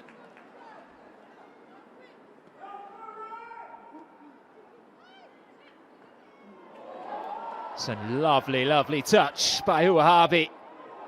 The ball in wasn't the worst either, and it's been met by Kasparai.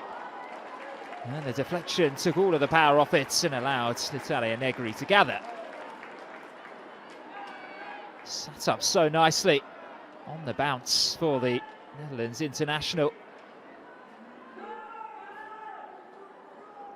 He's only scored 1 goal for the club, Kerstin Kasparai. That did come in the last game here against St Polton. Had to wait a long time before opening her accounts. Here's Miedema with a chance and wrapping it up surely. Welcome back, Viviana Miedema.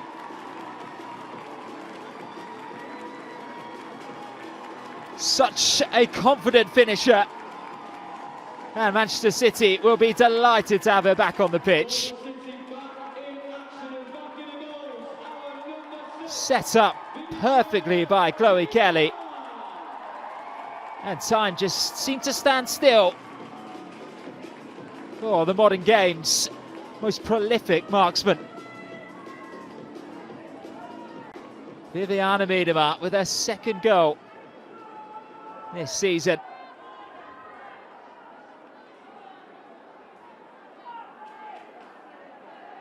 Manchester City 3 up now. And it will feel harsh on Ipswich, who have worked tirelessly to keep this scoreline down. But given the quality in the Manchester City squad, you can say that just 3-0 is probably testament to how well Ipswich have played this afternoon. Certainly defensively.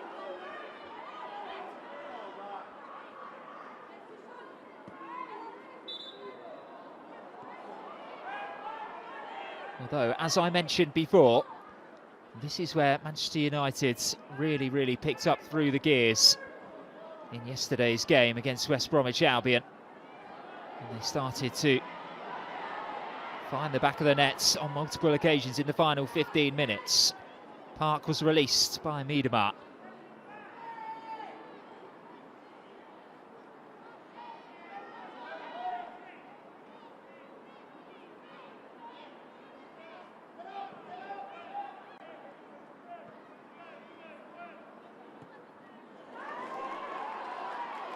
Kelly.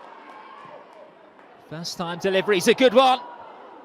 Ward couldn't connect with it at the near post. It will come for Fowler. That's away by Waring.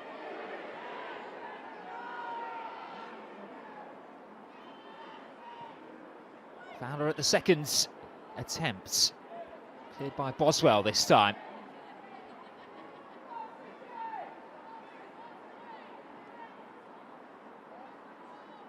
Park. So tidy in possession, Jess Park.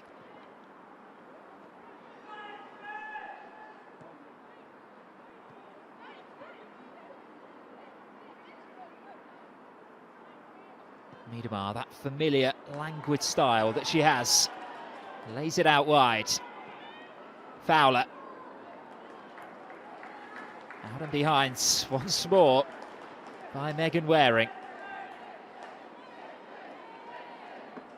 See exactly why she was voted Ipswich's Player of the Month last, well, just before Christmas, I should say. She's been at the top of her game this afternoon. Anything near her, she's either thrown her body in front of, or she's managed to clear.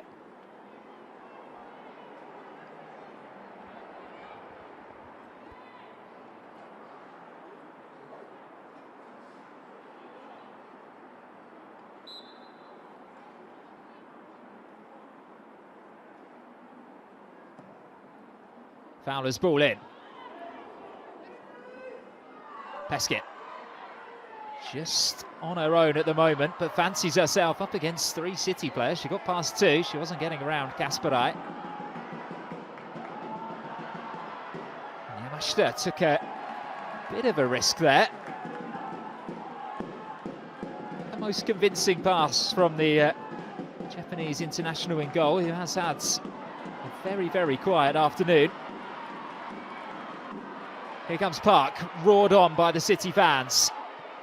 Jess Park to go alone and pushed away again by Natalia Negri. Not for the first time this afternoon that she's had to dive down to her right-hand side and flick one wide of the post.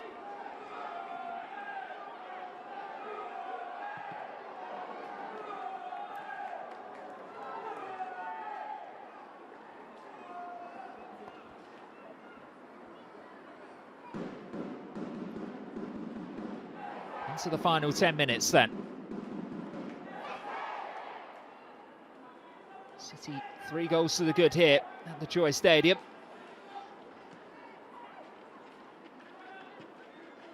It's a familiar corner routine.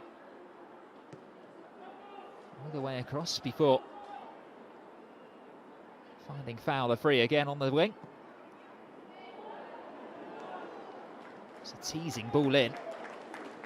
Negri seemed confident enough to leave that one, and she was validated in her decision as well. She does have another issue, the goalkeeper. May even be the same one as in the first half.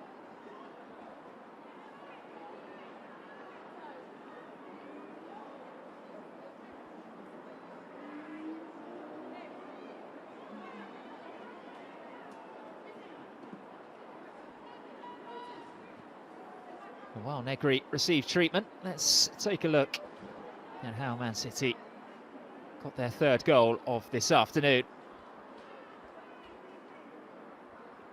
Viviana Miedema back on the pitch, just seemed to stroll into space there. And after receiving the pass, well, there was never any doubt, was there? Negri could do all that she possibly could to try to narrow that angle. But Miedema is just so cool-headed in those situations and buried it into the bottom corner.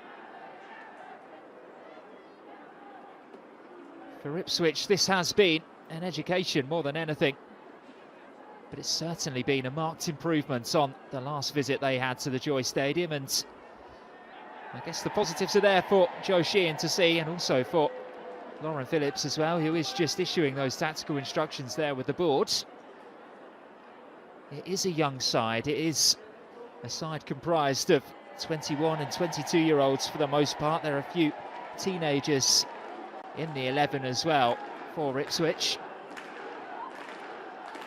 And for many of them, this is the first time that they will come up against this level of opposition, these international players, and they'll be able to take that experience with them into their next game, which will seem like quite the come down, certainly, against #United away in the 3rd tier. It's a side actually that they're facing for the 4th time already this season. Having already played them in the league, they lost to them in the National League Cup, and of course they beat them in the 2nd round of the FA Cup on penalties as well. So a side that they are well versed in facing. Here's Pescott, who's played it through, and it's Lucy Watson with a real chance here to pull one back. Watson still. Well defended by Kerstin Kasperai. That is the closest that Ipswich have come to troubling Manchester City's goal.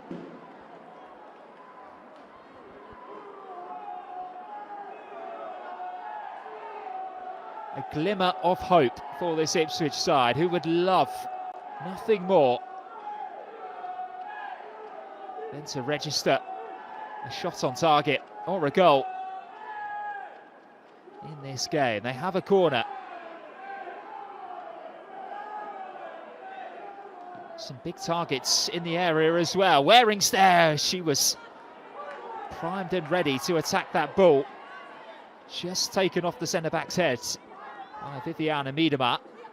And if there is any player in Ipswich Town colours this afternoon who has deserved, or does deserve, a goal, it is Megan Waring, who has been colossal in her efforts at centre-back this afternoon.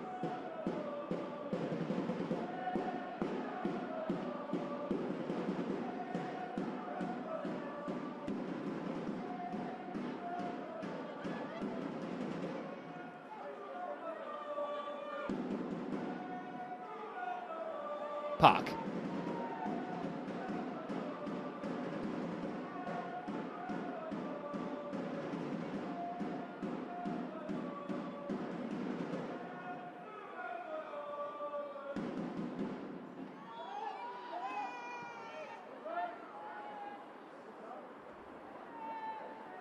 Now Uhabi playing much more centrally as this game goes on. Rawn.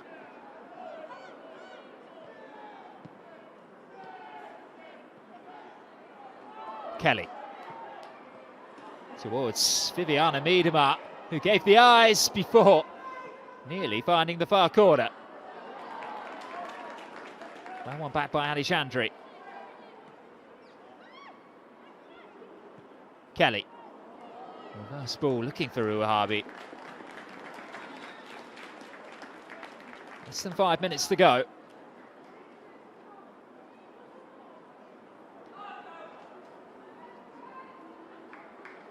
Substitution for Ipswich Town, number 17, Sophie Heskett has been replaced by number 9, Isabella Fisher. So 3 changes then. Peskett's perfect record in the competition isn't sustained, unfortunately, as she leaves the field, but she certainly put in the effort. She's replaced by Arsenal dual registry Isabella Fisher. Lizzie Bryant is the next player on. She was a cult hero in this competition for a penalty shootout goal in the 2022 win against Southampton when they reached their first ever quarter-final. Ipswich Town. And then the final change, we'll see Eloise King also join the action. She's a lifelong Ipswich Town fan who came through the WSL Academy setup. So King on for Garrett.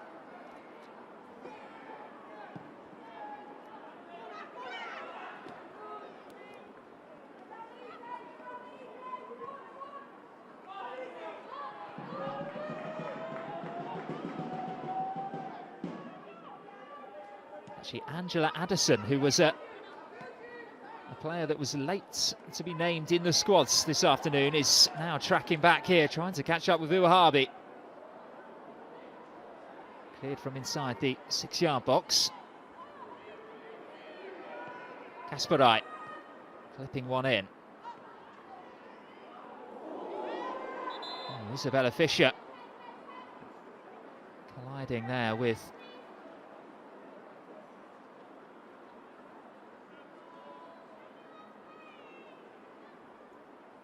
certainly a sore one, that one.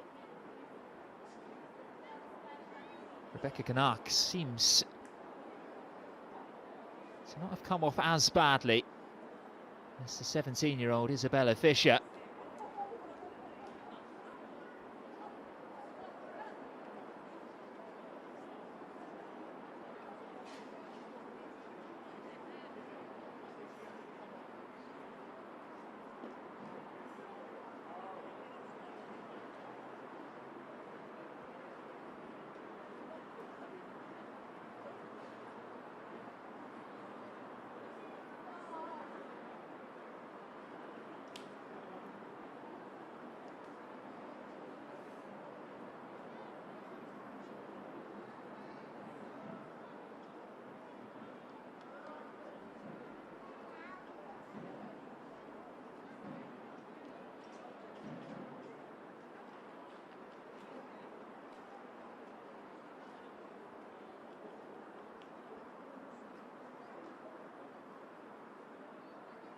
That is Rebecca Canuck's welcome to English football there. It's a sore one.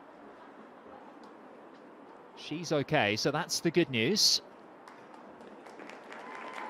Ipswich Town's teenager Isabella Fisher just requiring a bit more attention, so hopefully there will be good news surrounding her as well. Of course, concussion protocol is so important these days.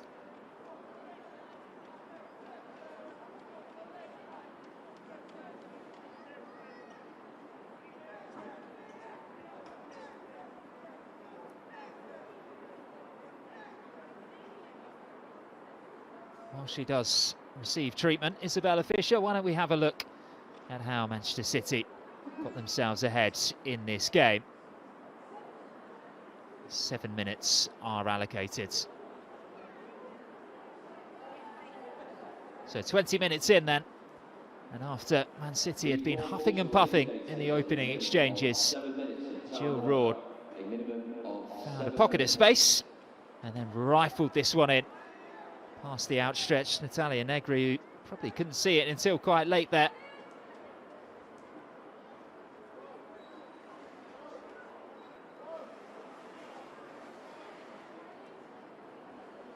That's what gave City the lead, and then after the restarts, Laura Coombs was on hand after Jill Roord went from goal scorer to goal creator. Her ball in, causing all sorts of problems. Now when Negri couldn't prevent that one from hitting the crossbar, Coombs was able to pounce from close range and open her accounts for the season.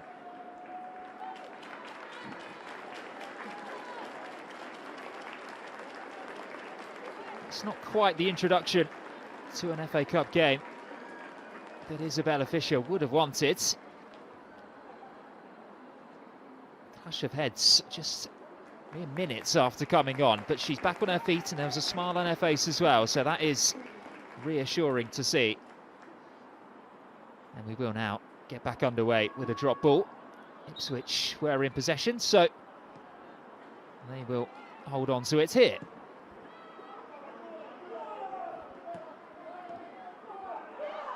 Given away, Rutherford.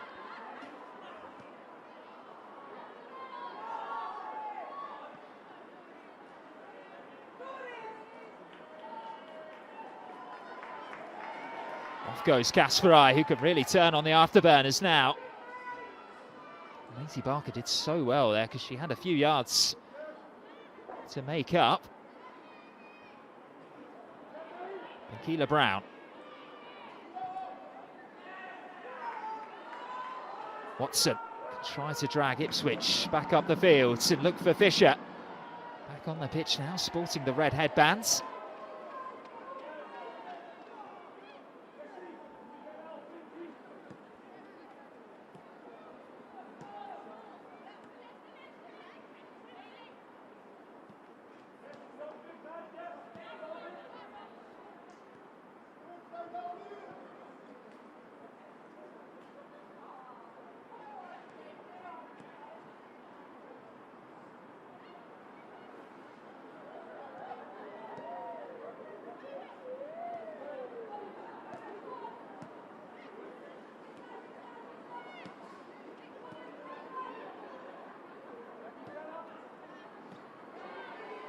One back by Leah Mitchell.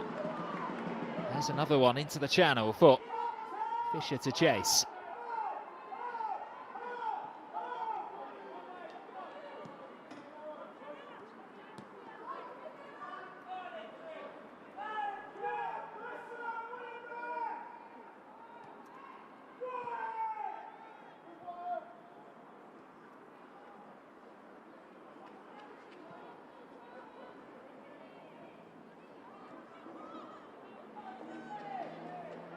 Keela Brown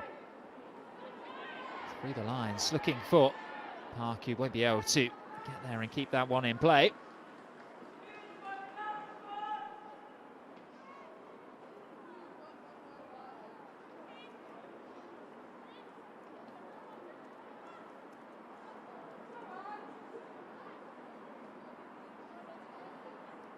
Well, the Adobe Women's FA Cup 5th round draw will take place on Monday, live from Wembley Stadium, right here on the official YouTube channel, with the next stage of the competition taking place on the weekend of Sunday, February the 9th. 16 clubs will be contesting 8 ties.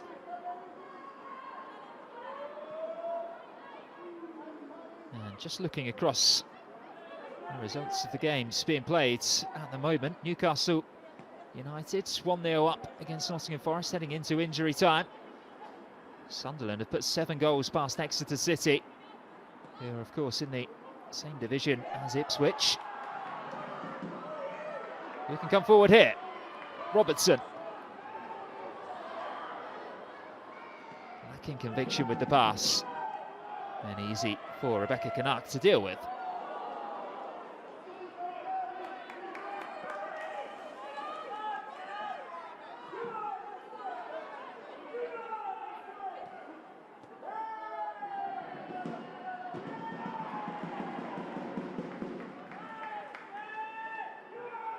number of other WSL sides still to play. Of course, a number of postponements as well. Everton and Spurs, that game was postponed. Brighton against Durham, that too was postponed.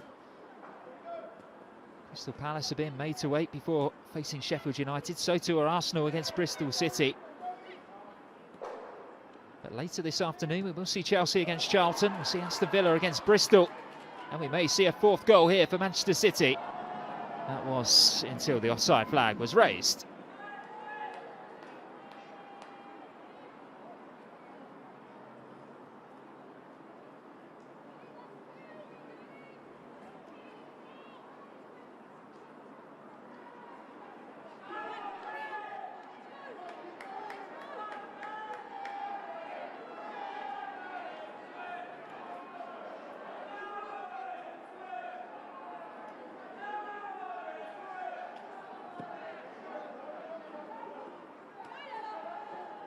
Raw.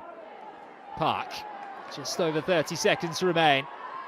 And she fancies getting them on the front foot once more. Maisie Barker back there covering.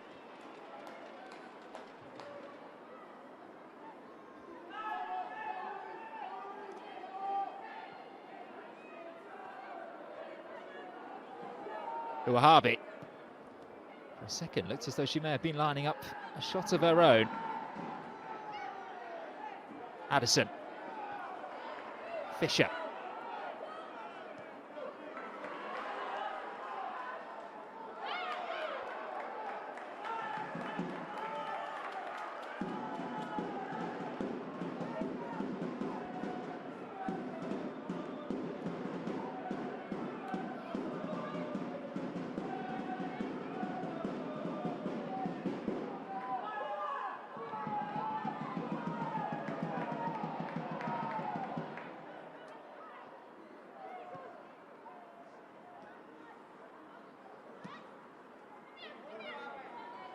Uahabi.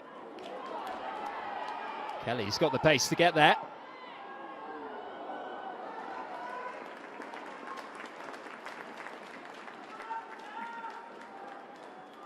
Held by Negri.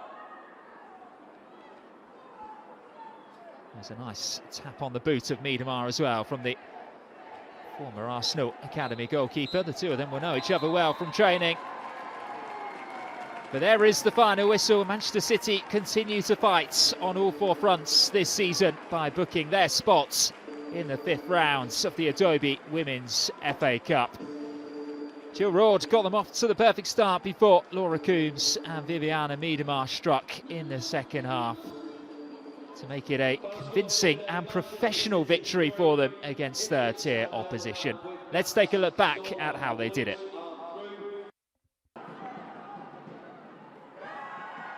Rebecca Canuck making her Manchester City debut, managed to seal it with an assist, winning back possession. And then Jill Roord wearing the captain's armband, firing home to put Manchester City, the favourites in this tie, ahead.